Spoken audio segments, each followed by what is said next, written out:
अस्सलाम वालेकुम व्यूवर्स। आज की वीडियो का जो टॉपिक है हमारा एक बेसिक ओवरव्यू है quick book desktop accounting software का।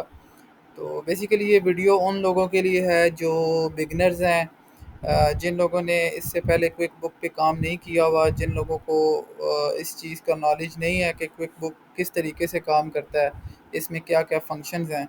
तो मैं ये उन तमाम लोगों के लिए वीडियो जो है आज की बना रहा हूँ, आप सब लोगों के लेसन के लिए, कि जो लोग स्टूडेंट्स हैं, जो लोग क्विक बुक पे काम करना चाहते हैं, वो क्विक बुक का जो होम पेज है उसके तमाम फंक्शंस को देखें कि इसमें ये तमाम जो भी टैब्स अवेलेबल हैं इनका फंक्शन क्या है और ये किस तरीके से काम करते हैं। तो व्यूवर्स, एक चीज़ मैं आपको और बताता चलूँ कि क्विक बुक के डिफरेंट वर्जन्स हैं। Quick book desktop accounting software के तीन बेसिक जो है वो वर्जन्स हैं। एक क्विक बुक प्रो है, एक क्विक बुक्स प्रीमियर है और एक क्विक बुक एंटरप्राइज है।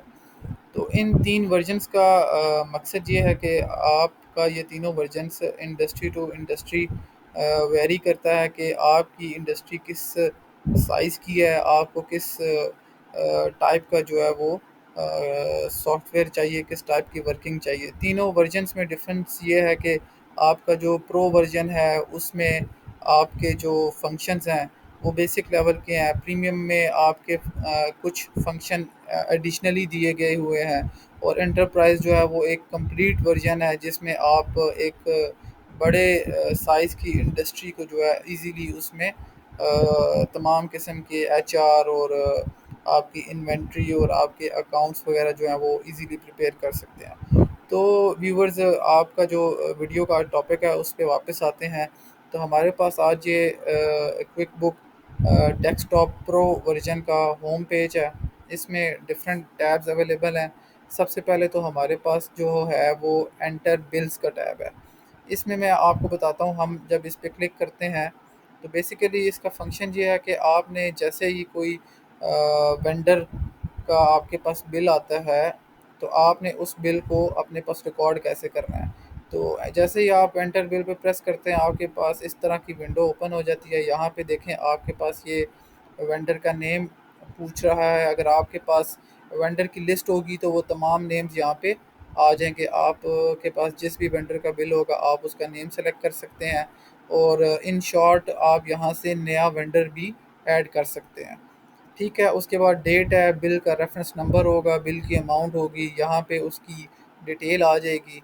और यहाँ पे आप अकाउंट चूज़ कर सकते हैं। बिल का जो आपका कौन से अकाउंट में आप इस बिल को पोस्ट करना चाह रहे हैं उसकी अमाउंट आएगी, डिटेल आएगी और यहाँ से इजीली आप सेव एंड क्लोज़ करेंगे तो आपका बिल एंटर हो सकता है।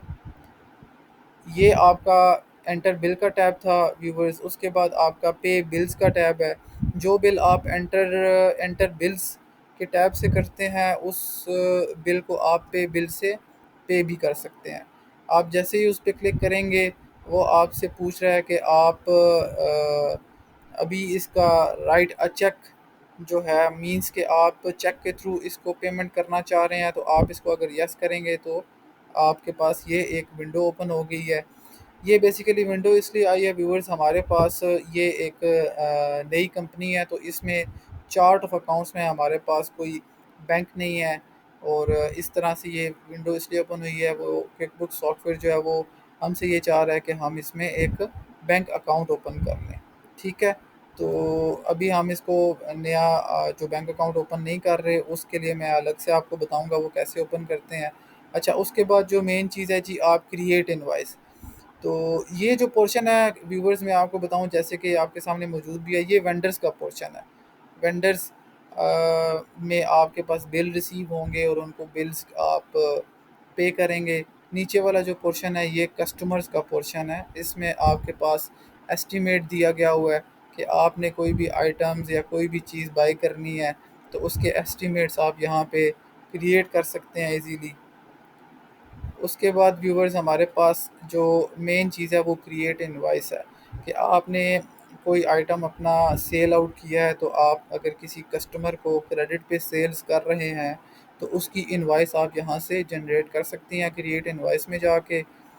यहाँ पे सबसे पहले आपको वो कस्टमर का नेम पूछ रहा है। कस्टमर की लिस्ट अगर आपके पास इसमें होगी तो आपके पास सारे कस्टमर यहाँ पे आ जाएंगे। आप जिस कस्टमर को इनवॉइस क्रिएट करना चाह रहे हैं उसका नाम सेलेक्ट करके यहाँ पे आगे मूव कर सकते हैं। उसके बाद आपके पास डेट है, इनवॉइस का नंबर है। यहाँ पे आप आइटम लिख सकते हैं, कौन सा आइटम सोल्ड आउट हो रहा है, उसकी कितनी क्वांटिटी है, डिस्क्रिप्शन लिख के उसका रेट और उसके अमाउंट डालेंगे और सेव करेंगे तो आपकी इनवॉइस कस्टमर की क्रिएट हो जाएगी। नेक्स्ट आपके पास है receive payments.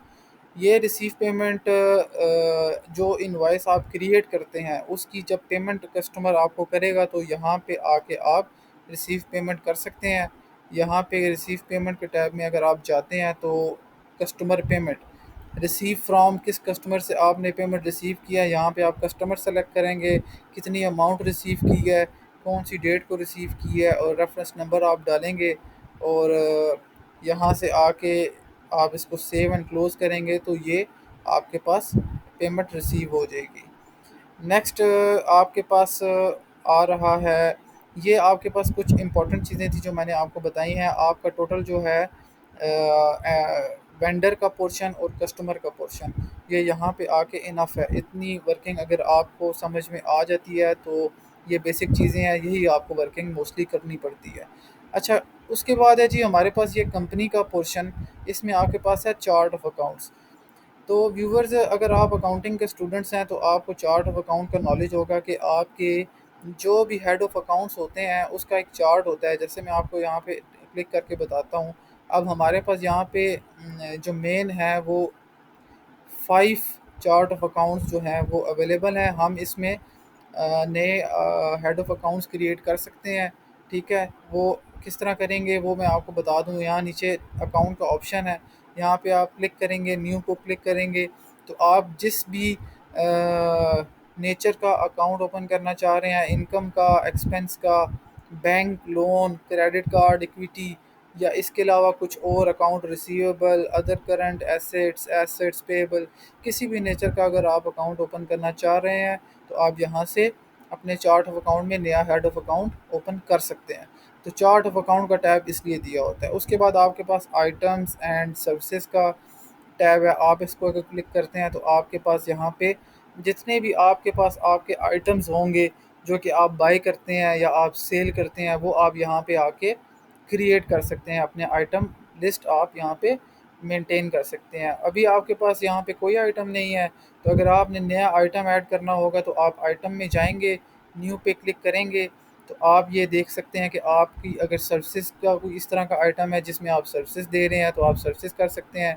Non inventory part है, अदर चार्ज है या किसी भी किस्म का इसमें डिफरेंट किस्म की आपको कैटेगरीज दी हुई हैं, आप यहाँ से इजीली एक नया आइटम क्रिएट कर सकते हैं।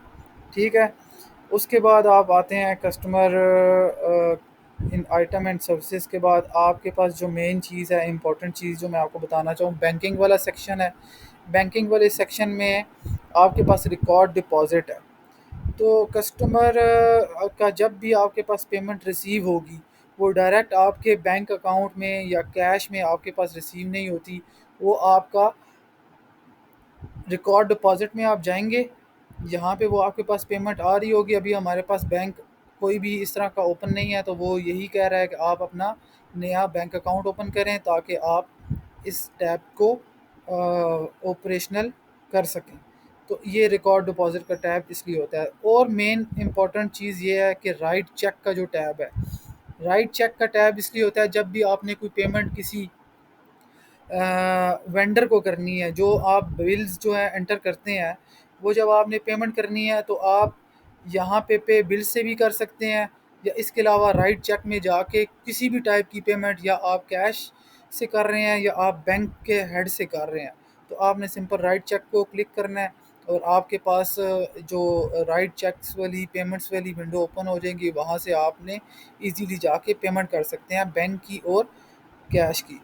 तो व्यूवर्स, ये एक आज छोटी सी एक वीडियो थी बिगनर्स के लिए, एक ओवरव्यू था quick book accounting desktop pro version का, ताकि जो हमारे बिगनर्स हैं, जो हमारे स्टूडेंट्स हैं जिनको क्विक बुक की कोई नॉलेज नहीं है, जो कि अभी लर्निंग स्टेजेस में है या जिनका स्टार्टअप है, तो उनके लिए एक छोटा सा ओवरव्यू था।